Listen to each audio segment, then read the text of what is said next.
tutoriel précédent, je vous ai montré comment on travaille avec des listes et j'ai utilisé la technique suivante pour créer cette liste. Donc, je suis allé sur Données, validation des données et j'ai mis les éléments séparés par un point virgule. Cette technique fonctionne très bien pour quelques éléments, mais quand vous en avez beaucoup, clairement, c'est pas la bonne méthode. La bonne méthode est de stocker les listes dans une feuille dédiée juste pour ça.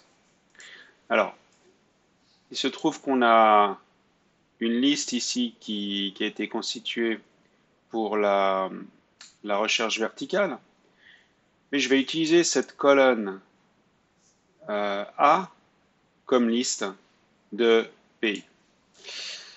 Afin d'éviter d'avoir pays comme type, comme pays, comme nom d'un pays, je vais supprimer cette première ligne. Hein, ça va m'éviter d'avoir des zones que je ne veux pas.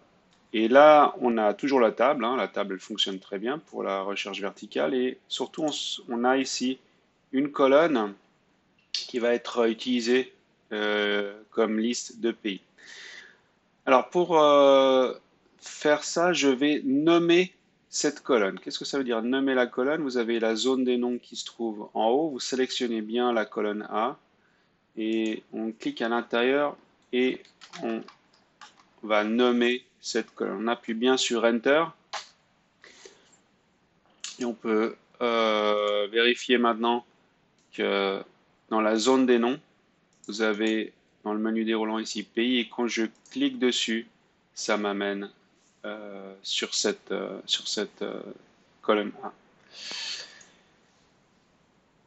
Je reviens donc sur ce menu déroulant ici. Je vais un petit peu le modifier. Donc, le même chemin que tout à l'heure, données, validation des données. Je vais effacer ce contenu-là pour mettre à la place le nom pays. Alors, je vais utiliser la touche F3 sur mon clavier. F3 me donne la liste de tous les noms qui sont utilisés sur ce classeur. Donc, pays et OK. Et j'aurais pu écrire directement égal pays, mais F3 m'évite de faire des fautes de frappe. Voilà, je fais OK. Et là, j'ai ma liste de pays qui vient de cette colonne A. Donc, je pourrais rajouter de nouveaux pays facilement et je vois le résultat apparaître directement dans ma liste. Donc c'est comme ça qu'on gère des grandes listes. On va les stocker vraiment dans une feuille dédiée.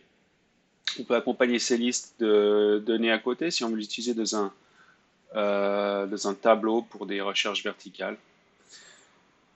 La suite du tutoriel, on va améliorer notre recherche verticale ici en utilisant cette technique des noms que je vous ai montré pour les pays, mais cette fois on va nommer notre table.